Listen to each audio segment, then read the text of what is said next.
Hello and welcome to the Film Pulse Podcast. This is episode number 397. My name's Adam Patterson. With me today, Kevin Rakestraw. Hey, Kevin. Hi. This week on the show, we'll be contemplating our entire existence with a review of Rodney Ascher's latest A Glitch in the Matrix, which is out on VOD right now. We'll also be going over some we're watching on the watch list and going over this week's new releases on VOD and Blu-ray. Thank you so much for joining us this week. Please remember to review us on iTunes if you get a moment. That would be super helpful. Just one bit of housekeeping to note. Brian Watches a Movie is coming back. It is going to be dropping on Thursday, so be sure to check it out. It'll be coming out on this feed, so you'll be able to get it on the same feed as you get this. Yes. Very exciting. We already recorded it. I mentioned last week that it was coming back, but I was hesitant to give a date because, you know, Ryan's a little wishy-washy when it comes to the recording times, but it worked. We didn't have any technical issues really, and I'm happy with it. I think it turned out good. Stay tuned for that on Thursday, and that's all I got. We're in the planning stages for this month's Saved by the 90s, so I'll have more details about that as soon as we formulate them. With that, I believe we can jump into our review. We're talking about A Glitch in the Matrix. As I mentioned, this is directed by Rodney Ascher. I have a synopsis here. Are we, in fact, living in a simulation? This is the question postulated, wrestled with, and ultimately argued for through archival footage, compelling interviews with real people shrouded in digital avatars, and a collection of cases from some of our most iconoclastic figures in contemporary culture. Now, Rodney Ascher, if you're not familiar, I think he kind of broke onto the scene with Room 237, which came out in 2012, which was his documentary about The Shining and all of the various conspiracy theories that were surrounding The Shining. Some of them were actually very compelling and like kind of crazy, and some of them were just really, really out there. But it was a kind of a fascinating movie nonetheless. And then he followed that up with The Nightmare in 2015, which was all about sleep paralysis, which was also kind of fascinating. And then he did some stuff with, you know what? It looks like he did that El Dolce tapes that's coming out. What? Yeah. It looks like he was involved with it somehow. He's listed as a co-director, so I bet he was one of the ones who compiled all the footage. Interesting. I might have to check that out now. But anyway, he's back with a new one, A Glitch in the Matrix. This just premiered at Sundance, and it's out now on VOD. We'll start with you, Kevin. What were your initial impressions of A Glitch in the Matrix? I went into this not expecting much because I wasn't that big of a fan of Room 237. I thought it was just kind of amateurish. Mm-hmm. And just there's this sense of like there's a lot of documentaries that feel like, you know, the deepest they go is kind of like this cursory Wikipedia article. Like that's as far as they dig. With Rodney Ascher's films now, between this and Room 237, it seems like he bypasses Wikipedia and instead is making documentaries based off of Reddit. It's interesting. Like I agree with you. I have the same issue with nearly all of Rodney Ascher's movies, and I think that maybe it's because there's just not enough like content, and he likes to look at the human element of these things rather than like the scientific element.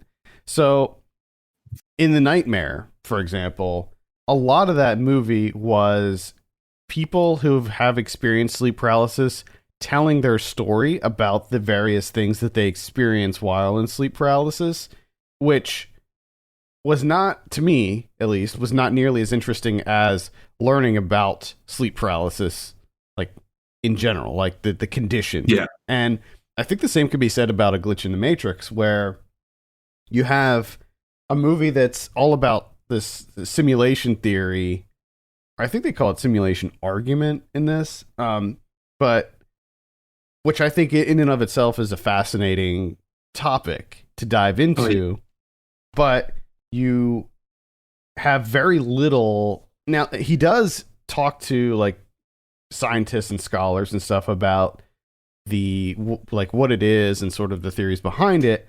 But that always takes a back seat to him just talking to people who believe that they're living in a simulation. Yeah, just and regular dudes. Yeah, just regular people, and like how they came to believe that they're living in a simulation, like the chain of events that occurred to cause this revelation, and like just how they live their lives and their backstory and stuff like that. And I think that seems very distinct. Like his style seems very distinct. He likes to look at the human element. He likes to dive into the people behind these theories and stuff. But I just don't think that makes for as compelling a story as maybe he believes that it is. From what you're saying about the nightmare, I think that works better because you're dealing with people's actual experiences with something. What he did with the nightmare was he reenacted those things. So in that one, as they were telling the story about what they were experiencing, he would actually show a reenactment of that. So in a way, it was a documentary, but it turned it into like sort of a horror movie also. Yeah. Which sounds... It was entertaining, for sure. Yeah. Like you said, there's the human element. And on paper, interesting approach to me is theory, which is very convoluted and kind of like saying, okay, well, how does that affect just real life, everyday people? Which he seems to be doing here. But the problem with that is who he chooses to talk to, in that they go on these very long monologues, like you said, where they kind of give you like a backstory of how they came to believe that they're in a simulation theory. And it's like if it's 10 minutes or so or whatever, them telling their story. It's like the most banal story that you've ever heard in your life. And B, there's just like no substance to it at all. And C, like you're just like, okay. Like the one guy goes on and on and on. He was like 9 years old in church, and he's like, none of this is real. And it's like, okay, good for you. Why are we talking to you?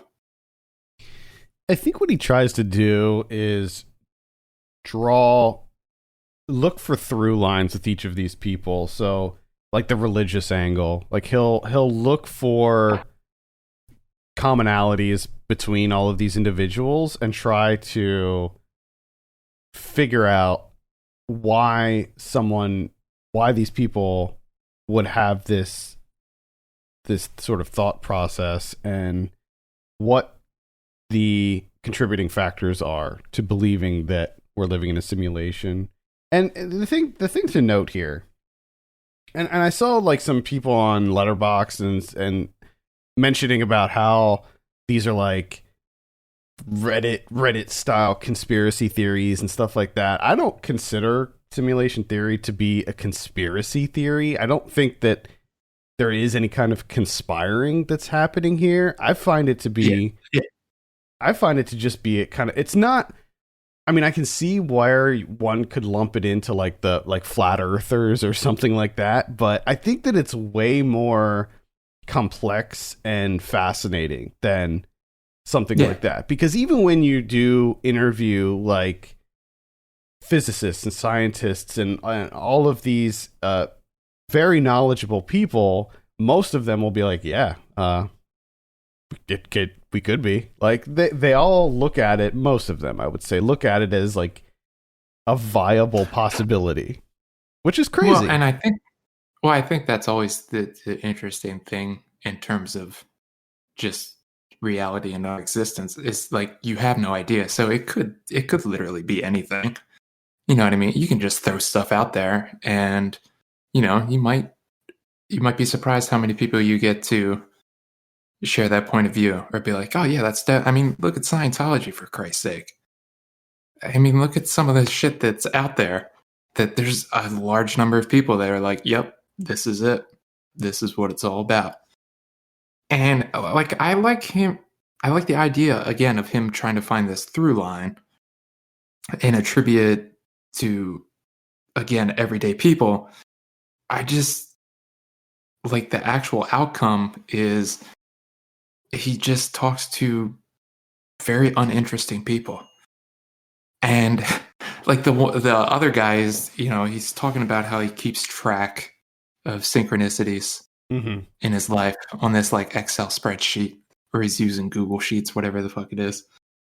And he's just so vague about it, where he's like, "Oh yeah, I've noticed like every 3 days something happens career wise," but he never says what it like what's happening. What is he finding? What are these synchronicities? He never goes any further than just like, yeah, I noticed patterns. Yeah. And it's like, okay, like we all notice patterns, but like what are they? He also, I think didn't he say he lives by a 12-day week too? Yeah. Which I was thinking about that and I'm like, would that really, I mean, how can you live by a 12-day week when literally everyone else on earth lives by a 7-day week? Like, what does that do for you? Like, does it cause conflicts in your life when you're living by a 12-day week and everybody else is on the 7? Yeah, and it's just like, and like another guy that they talked to towards the end it seems like he's vaguely interested in it, and he like half-heartedly believes that yeah, we could be living in a simulation, but maybe like he's just like vaping, and he's like, yeah, I mean, I don't know. And you're like, why are we wasting time with, like, why am I with this guy? Yeah, He's not even into it that much, really. it's so funny. I think again, I will say that this is like the exact same kind of issue I had with all of Rodney Ascher's movies. I like the guy. I think that the guy comes up with really interesting topics for documentaries, but it's like one of those things where it's like I just don't know if there's enough here. There's just not quite enough here. And I think a large part of it is this is how he sucks you in, because they are extremely interesting topics that he chooses to make films out of. But when I'm watching them, the only thing that I can gather from like on his side from him himself is that like he doesn't really have a curiosity of these subjects. It seems like he's just dicking around and he's like, oh, I'll do this, I guess. I mean, I think he does, but you're right. He doesn't really come across in the actual movie. I want to talk about, while we're still talking about the subjects of the movie, I think the big one is the guy who ended up, he believed the Matrix, the movie The Matrix was real, basically, and he ended up murdering his parents. And I think that that's probably the most interesting of the subjects by far, but I also don't necessarily believe that this guy was believing in like simulation theory as much as he just believed that the movie The Matrix was real. So I mean, I guess they kind of go hand in hand, but it wasn't like, it was more about the movie specifically than the concept. And not even the movie necessarily. It seemed like a big part of it was just the duster jacket. Yeah, he was from the movie. Yeah, he was really obsessed with the black duster from that they would wear in the Matrix movies, and somehow he used that as a excuse to murder his parents. And he was talking about how he had like so much remorse and stuff, and it's like, dude, you are not coming, like, as he was telling the story, I'm like, this guy is not remorseful. He does not sound any, like, when he's describing how he shot his mom in the face with a shotgun, like, he didn't, I mean, his voice didn't crack. He did not sound upset about, I understand that this was like more than a decade ago, but I think that if you had that much regret, you would still have a hard time telling the story. Yeah. I don't. That was just an odd inclusion for me. I did. There were certain elements of him telling that story that I thought were funny. Now, those parts that I laughed at were before I knew what he did. Just to be clear. Yes. Yeah. Yeah. And the one was like when he was talking about Hot Topic, and he's like, I went to this store called Hot Topic. I'm not sure if you're familiar with. Yeah, and there was this part of me, like when he was introduced and they're talking, and you can like kind of hear the background noise because you can tell he's on a phone, and you can hear the background noise, which I'm familiar with that background noise. Where I'm like, I'm pretty sure he's in a prison, and like he had to do something. Like it was something not good. It was something awful. Like you could just you could like feel it in his voice. I thought he was going to be a school shooter at first because he's talking about his obsession with the trench coat, and then he mentions guns, looking up guns online, and getting bullied, and I just thought, oh boy, this guy, because everybody else in the movie, and maybe we can segue into talking about this, but everybody else in the movie are not, they're animated, they're like avatars. Mm-hmm. So, but he wasn't. He was clearly, it was a phone interview, and yeah, I knew something was up with this guy. And yeah, it turned out to be a really horrific story, but I really liked how they shot that, like how they reenacted that with the, it was animated, but like it was this really, I thought, cool looking, like sort of, I don't know how to describe it, grungy looking CG. Yeah, where everything was very jagged, and like it was like anti-aliasing was turned off or something, where every like all the edges were very jagged. And yeah, I thought it was an interesting way to present that story, like having the camera kind of float through the house as he was describing what was going on, and they didn't, romanticize it or anything like that. Like they didn't show the murders taking place or anything like that. They just showed the empty rooms and showed the areas like where his family was sitting and stuff like that. And I thought that it was a respectful way to do it, and I thought that it was also kind of visually arresting. Yeah, I think it's like if you have to do it, it was a pretty well done way of doing it. But at the same time, I was thinking we don't have to do this. Like this seems like I understand that tangent of, because the one, let's keep this in mind too, the one woman that they talk to, she kind of points out that this is like a school shooter fantasy.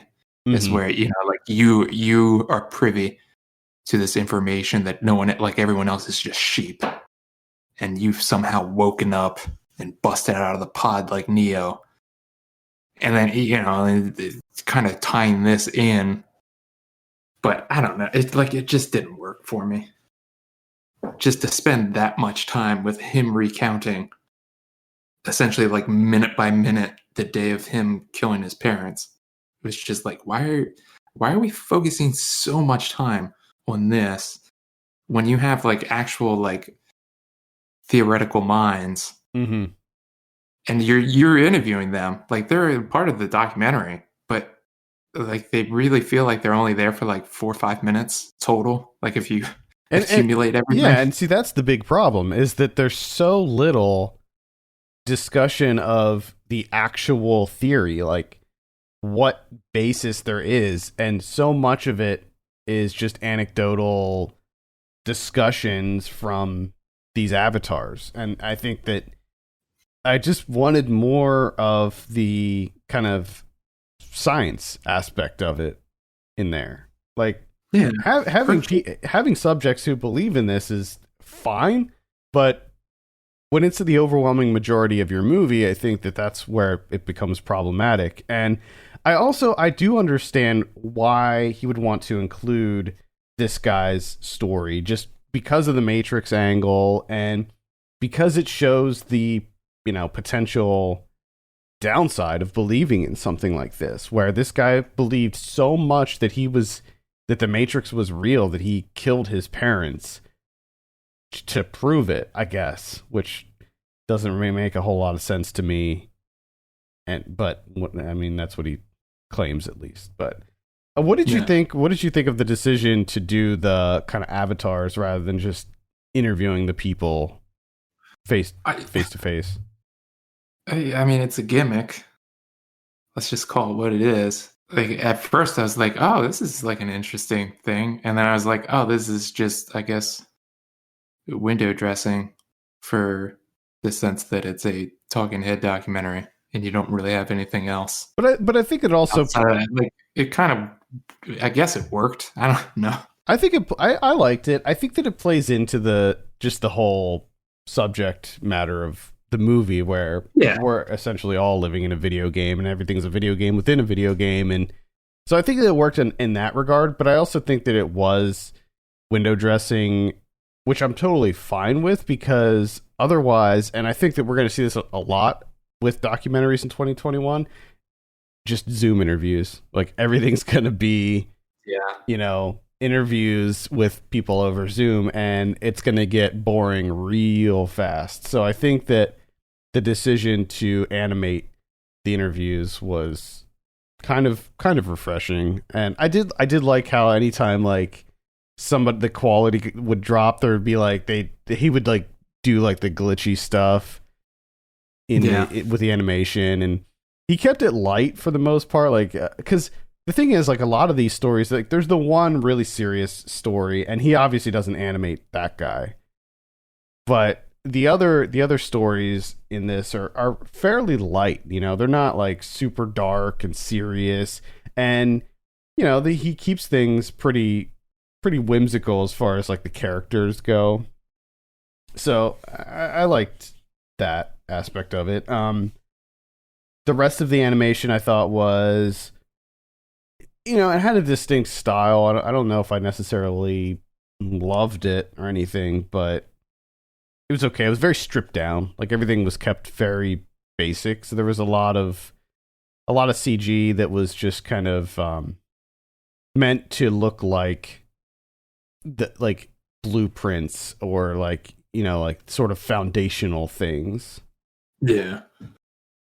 Lots of like generic looking CG character models and stuff like that. Yeah, I think just overall, it felt like a large waste of time. To be honest, like, so much of these stories are just like, okay, I'm not entirely sure how that ties into simulation. And that's the thing. Like, I watched a movie that was nearly 2 hours long, and I came away from it having no more knowledge about simulation theory. Like, I gained nothing from it. Exactly. And a lot of these guys that he's talking to, the ones that get animated with their avatars, like, you're listening to them talk, and they're going on a spiel, 5-10 minutes long, about either how they came to the conclusion that they're living in a simulation, or something else that has happened, or whatever. Like, take for example the guy that decided to do a sleep deprivation tank in some dude's apartment.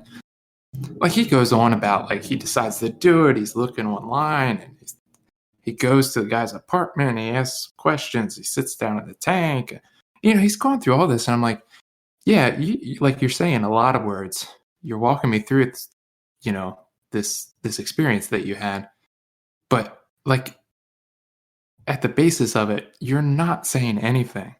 Like, this means absolutely nothing. It doesn't seem to tie into simulation theory at all. It's like, what? That was just a waste of time. All you did was tell me that you did a sleep deprivation tank in some dude's apartment. Okay. I want to do that, by the way. You would. I want to do it. I want to do it. They already did tanks. You got to go to that guy. I want you to do the guy that has one in his apartment. All right, I'll try to find him. Please. He's somewhere in Manhattan, so I'll just got to look up freaking sensory deprivation tank Manhattan apartment man. Yeah, and then like I said, the guy that looks like he's out of the hell's that game? It's like the glass helmet, the vaping guy. Mm-hmm. Yeah. Like all of his stuff was just pointless. Just absolutely pointless. Like there's no curiosity on the side of the director, and there's like little to no curiosity and even the people that he's interviewing about simulation theory. Yeah, it's unfortunate because I think that again, it is a really fascinating topic, and it's one that I think about every now and then. Like for whatever reason, like I'll just get the thought in my head, like I don't think this is real. Like I don't think what I'm going through here is real. Like Yeah. I'll think about it, and I think a lot of people do. Like one other thing that they do mention is the Mandela effect, and how the Mandela effect can tie into simulation theory. And I think that the Mandela effect is another topic that you can discuss, and I think that it's really interesting. I don't know if it necessarily feeds into simulation theory or necessarily proves simulation theory, but I think that the concept of sort of collective memory or collective false memory is another one that I really enjoyed digging into.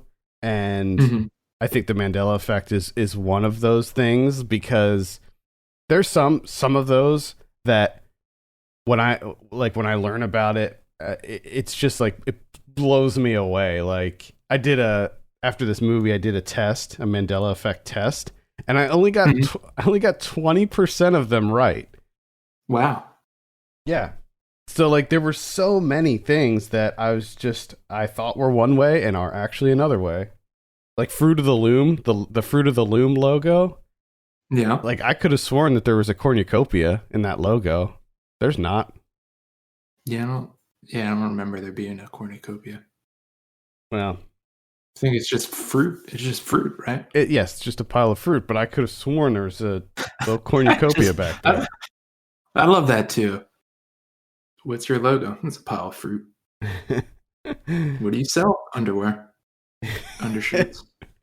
Well, I guess it's you know what? I don't even know. I don't know what it is. But yeah, anyway, I like digging into that type of stuff, and I just don't think they really do much. No. And like to me, The Matrix isn't even, I mean, I know it's the biggest of all the media that takes a look at this, but to me, if you really want something more complex and more thought-provoking, I would watch World on a Wire by Fassbinder from 1973. Really, really interesting movie about simulation theory and virtual reality, computer simulations and stuff. Yeah, or just a lot of this movie is about discusses Philip K. Dick and his thoughts on simulation theory. And I'd say just read more Dick. Yeah, look, do that too.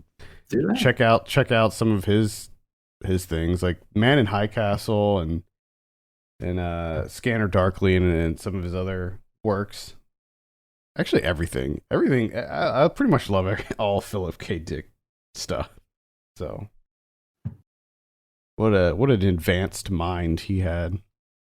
But I think that was like one of the most interesting things, was learning about how Philip K. Dick believed in this stuff, and that a lot of his stories that he wrote were fragmented memories from when he had freaking sodium pentothal injected into him while getting his wisdom teeth removed, and it caused all of these memories. Like that's interesting. Which is, because when did he say that happened and he started to believe this? Well, the interview was in like 77 or something, and yeah. So, I don't know, probably sometime in the 60s, maybe? Okay. Yeah, because World on a Wire is based on a science fiction novel from 64. So I feel like he might have just gotten this shit from other writers. So like, I wonder, like, if you kind of go back, because the whole simulated reality thing was before, like that was the thing that I kind of had an issue with. It seemed like they were kind of postulating that Philip K. Dick was like the first mind behind it. Like, I have this huge announcement for the people of France. It's like, it's been around before that. I think that maybe the big thing was like he popularized it with his work, and the fact that he was like a big name by that point, and then like he had a whole press conference announcing the fact that he believed that we were all in a simulation. Like, I think that was maybe a bigger deal than if there were previous works that discussed it. I don't know. Anyway, let's go ahead and give this a score. Kevin, what are you going to give a Glitch in the Matrix? Man, like a 1? I don't know. Like, I didn't. It's tough. It honestly just feels like a waste of time. Like you said, like I came away with absolutely nothing. Honestly, except for a couple guys telling some like really boring, banal stories. I don't. I just don't understand. What it's for. I mean, for me, it's there are a couple things that I took away from this. One is that it got me to have conversations about simulation theory with, my friends and family and stuff. I had conversations after this movie, which I think is a good thing. And then the other thing is like, I think that some of the creative elements of this movie were good, and I liked them. So those are really the two positives I have about this. So because of that, I'm going to give it a 3.5. Okay. All right. We do not like a Glitch in the Matrix. No. Unfortunately, it's another Rodney Ascher that just slightly misses the mark for me. Still like the guy. Still like what he's doing. I think that he's taking creative approaches, but yeah. All right, let's talk about someone watching. I saw Prisoners of the Ghostland, directed by Shion Sono. This is part of Sundance here. Now, if you're not familiar with this, this is going to be Sono's English language debut. This is his first one, and according to the Q&A after the movie, he was just like, "Yeah, I want to do more English language movies." He's like, "I want to make more American films." So for my first one, I decided to play it a little bit safe. And if you're not familiar with Sono's work, like him playing it safe is still like 10 times more bizarre than any other like English language film. So what you have here is this is like a it's like a sukiyaki Western. So it's a modern Western movie. It takes place in Japan, stars Nicolas Cage, and Nicolas Cage is a bank robber who gets caught, and this corrupt governor decides to hire him to retrieve his granddaughter who ran away. The granddaughter played by Sofia Boutella. And so it's kind of this like dystopian Mad Max style world.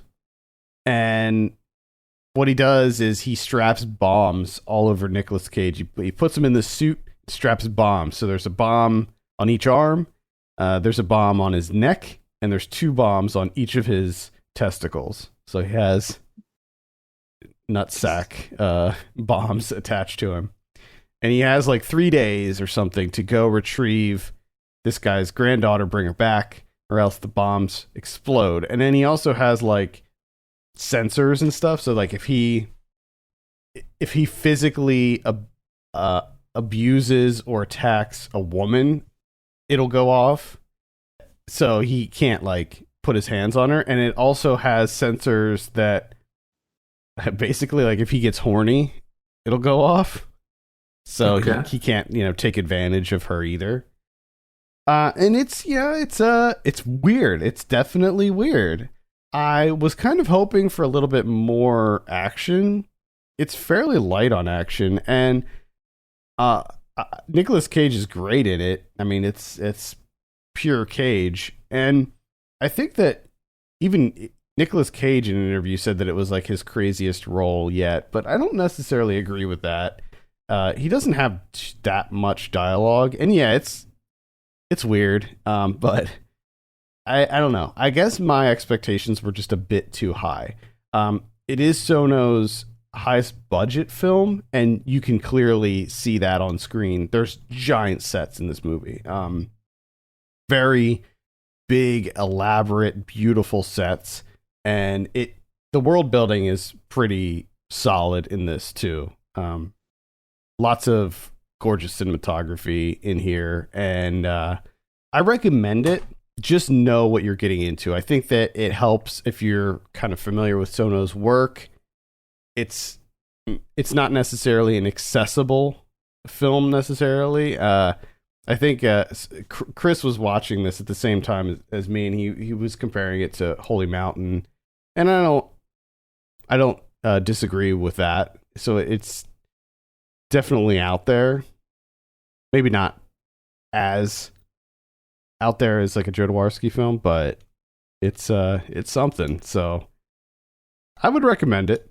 Prisoners of the Ghostland. I imagine this will drop at some point this year on VOD. I look forward to this. I think you'll like it.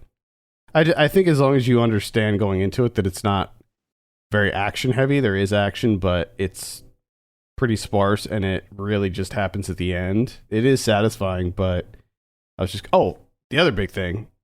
Tak is in this. Tak Sakaguchi is in this. Yes. And he obviously does the action choreography too. So when there is action, it's very good. Nice. I'm very excited for this. Just so excited. The only other thing that I saw was Lucky Grandma, directed by Stacey Seeley. This is, overall, it's an okay movie. But the thing that's nice about this is, it's set in New York City's Chinatown, which is always nice. You know, you have all Chinese cast, and of course, you know, going based off of the title here, you have an elderly woman in the main role, and it's just, she goes to like a fortune teller, say that, you know, upcoming day coming up, she says luck is going to be on her side. It's just going to be a lucky day for her. So she decides to take all of her money out of her bank account. She's a widower. She doesn't have much money. So she's like, I'm going to the casino. She takes a bus trip into the casino. She's like, this is going to be my day. And it starts off that way. As soon as she gets to the casino, she starts playing games, and she's just winning left and right. It doesn't matter what game she plays. Roulette, craps, doesn't matter. She's just winning nonstop. And it seems like she, of course, doesn't know when to stop. She's just like, this is my day. It's never going to run out. Except that it does. And then on the way back, she ends up getting the old cinematic duffel bag full of money. And guess what? Ends up starting a gang war because she takes this duffel bag of money. And then everyone gets drawn in. People that shouldn't get drawn in, like her grandson, he gets involved and he gets kidnapped. And I mean, all sorts of stuff going on here. So it's very familiar in terms of, you know, any narrative that you've seen that involves a duffel bag of money that doesn't belong to someone, but they take it. And of course, it actually should be going to some sort of criminal. And then, you know, just everything that happens when you make that decision, it's pretty much how you would imagine it to play out, like all those other movies have, really. Got it. But the thing that makes this a little bit distinctive is location and cast, and it is fairly light throughout. You know, it's not super serious. It's got a fun soundtrack. You know, it's not a bad time. It's also just not, you know, a very distinctive movie. But if you're looking for, you know, a light, enjoyable time, I think Lucky Grandma will hit that for you. All right. There you have it. The only other one that I'll mention is Space Sweepers. This is directed by Jo Sung-hee. This came out on Netflix this weekend. It's a South Korean sci-fi movie. Big sci-fi movie here.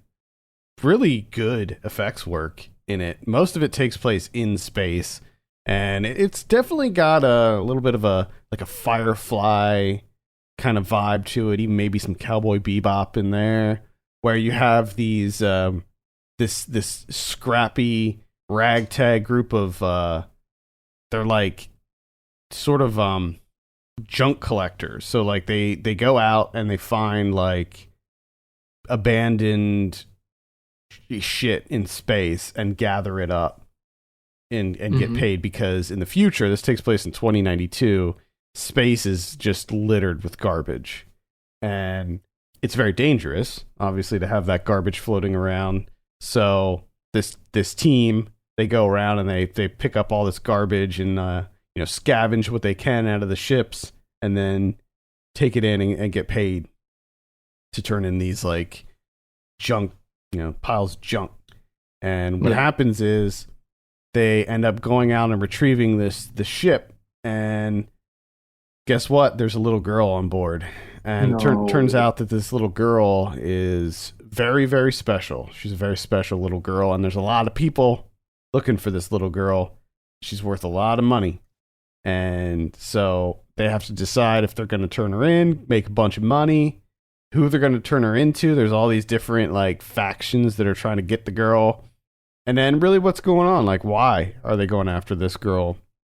Yeah. So I definitely recommend it. Again, I really liked the effects work. The world building in this is quite good. It's light. It's got almost a kind of Guardians of the Galaxy vibe to it, where everything is kind of fun and upbeat. The action scenes are really good. There's like some like shootouts, like spacecraft shootouts. And I really enjoyed it. Again, it's called Space Sweepers, and it's on Netflix, so check it out on there. Okay, let's take a look at what we have on VOD this week. VOD. What do we got coming out on VOD? Yeah, hit me. Tasmanian Devil. This is not what the title suggests. This is actually about a guy who relocates to the United States from Nigeria, finds himself simultaneously balancing the culture shock of immigration with the growing pains of being a college freshman. All right. We have Sacrifice. This is a horror film featuring Barbara Crampton. Dream Well. I have a feeling you won't. No. We have Heavy coming out. Not sure what this is about. It's a romantic crime thriller. There you go. Is it just me, or movie titles just getting more and more bland? Yeah, I mean, when you think about like I can't look half of these things up. I know, because there's already like 30. Yeah, I mean, when you look at movies of the 70s, they were all very distinct. Not all, but I mean, largely. Like you knew when a movie title has like 10 words in it. Yeah, when it's a complete sentence, you're like, that was made in the 70s. Yeah. Anyway, we have Happy Times. This is looks like some kind of horror comedy. Yeah, let me see if I can look up Happy Times. 1, 2, 3, 4, 5. Yeah. We have Private Chat. This is one that we covered last year during Fantasia Festival. Isn't it pronounced PVT Chat? PVT Chat. PVT Chat. We don't recommend that one. Song for Our People is coming out also on the 9th. This is a documentary about a group of activist musicians and artists who come together to create a powerful new anthem to honor their ancestors and celebrate Black lives. We have Nothing Else. This is, I'm not sure what this is. It's an action movie. Two strangers find themselves trapped in a room and stuck in a time loop with no recollection of how they got there, and soon discover the world that they knew is gone. No. This mind-bending tale from writer-director Timothy Conrad is in the tradition of Tenet, Inception, and Primer. Something tells me... Well, I shouldn't say it. I'm not going to judge it without seeing it. Yeah. But I just like the tradition of Tenet. Yeah. Like Tenet's been around. The tradition of Tenet, the movie that came out last year. Oh my. On the 11th, we have Red Dot. This is on Netflix. It's a Swedish action thriller set in the Swedish mountains. Mm.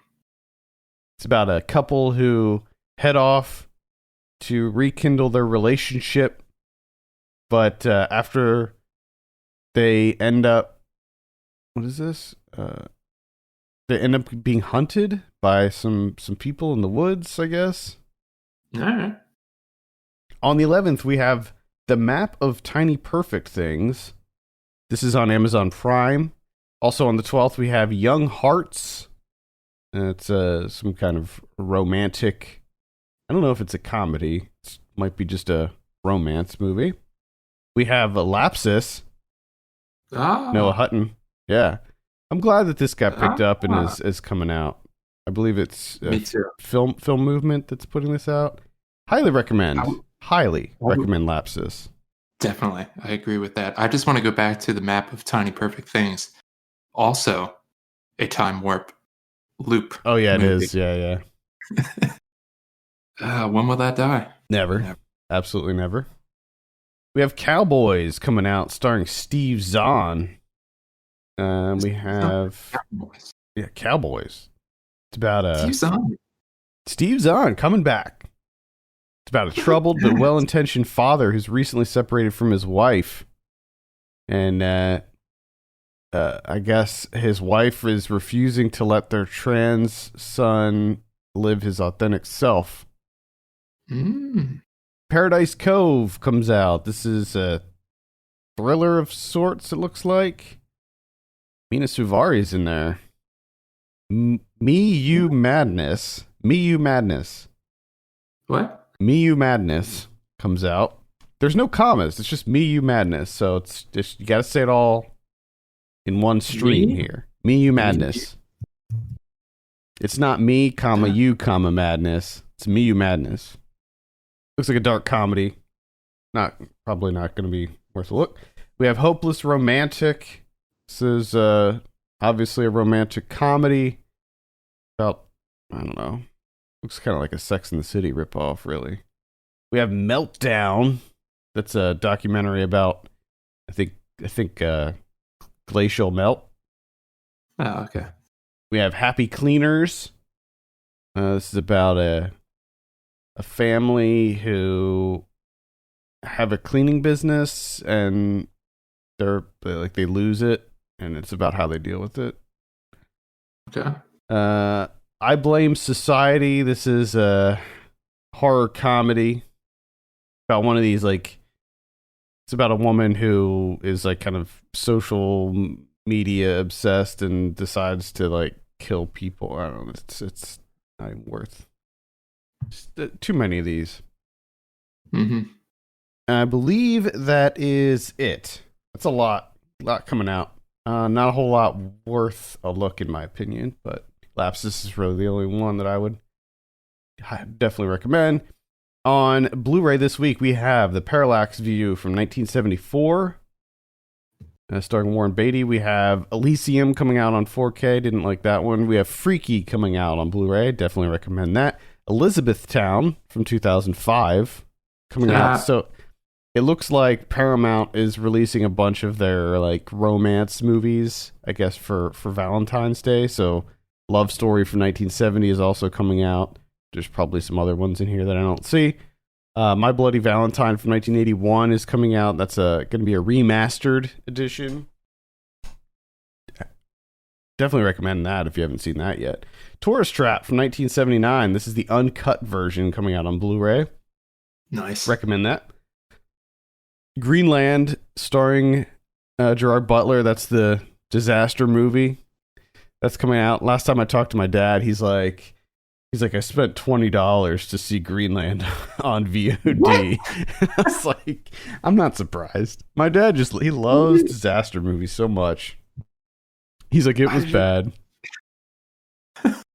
$20. Oh, the poor guy. We have Jazz on a Summer's Day from 1959. Tale of Two Cities from 1935. The Suspect from 1944. Wings of the Hawk 3D from 1953. Sputnik Nice. from last year. I liked Sputnik. Mm-hmm. Sputnik was pretty good. Beach Babes from Beyond from 1993. The Little Prince, this is the 2015 one, which I liked a lot. I thought that was really extremely underrated. I don't know why that didn't get talked about very much. Naked Girl Murdered in the Park from 1972. I was just gonna say that's a '70s movie. Yeah, That title, that's a full sentence. I mean, Put a not period on that. not only is it very apparent that it's a 70s movie, but it's most certainly a giallo too. You can bet your bottom dollar that's a giallo, and I just confirmed that it is a giallo. Of course. The Hills Run Red from 1967. Devil Times 5 from 1974. Devil Times 5. Like, that's a great title. The movie might be shit, but the same with The Hills Run Red. Like that, these are good titles. Madame Claude from 1977. Man of the East from 1972. Zoom Up Murder Site from 1979. Zoom Up Murder Site. Okay. Blue Monkey from 1987. Didn't we just mention this one? We did just mention this one a couple weeks ago. We sure did. I don't know what that's all about. The El Dulce tapes from, well, this was released last year, but this is Arrow's putting this out. It's like a sort of a documentary about this guy who just followed around the lead singer of the band The Mentors. Okay. So it's sort of a rock doc, I guess. The Treasure of Dracula, the sexy vampire version. Okay. 13 Hours, The Secret Soldiers of Benghazi, The Devil's Express, Panic Beasts. Sorry, Panic Beats. Panic Beats. Oh, what you said first sounds like a better movie. Well, I said beasts, but when you look at the cover, there's like a snake with a crazy head, and then like there's clearly some beasts behind it. So, and the synopsis is from 1983. Synopsis says the spirit of a deceased knight returns every 100 years to clean a house by graphically murdering the women who are making the life of his descendants unbearable. Hold on. And I am adding this to my watch list as we speak. Let's pause for a minute. Sounds so ridiculous. Wait, it's 1983. It's also it looks like it's also known as Heartbeat. Yeah. Okay. Yeah. This is already in my watch list apparently. Fantastic. We have The Right One from just earlier this year, a couple weeks ago, actually.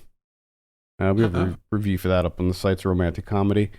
Happy Times, Necropath, Wetware, Before, During, After, Song of Our People, Deep in Vogue, Honor Killing. That's a Troma release from the looks of it. Sex Terrorists on Wheels. Okay. And that's about it. What about Criterion's? You already mentioned it. The Parallax View. Oh, I didn't know that was a Criterion. Yeah, 1974. The Parallax View. Oh, I see that here. I was just looking at the cover and I didn't see the little C logo. Yeah. There. Plus that cover is something. Yeah, I don't hate it. I like it. Sorry. Yeah. If you're into like the minimalist covers. Anyway. I don't know. It's just crazy to think that someone got paid good money to do that. All right. Well, I think that's going to do it for this week. Thank you so much for listening. You can send us your questions and topics to podcast@filmpulse.net. You can follow us on Twitter @filmpulsenet and @filmpulsekevin. If you have a minute, consider reviewing us on iTunes. That would be extremely helpful. For Kevin Rakestraw, my name's Adam Patterson. We'll see you next week.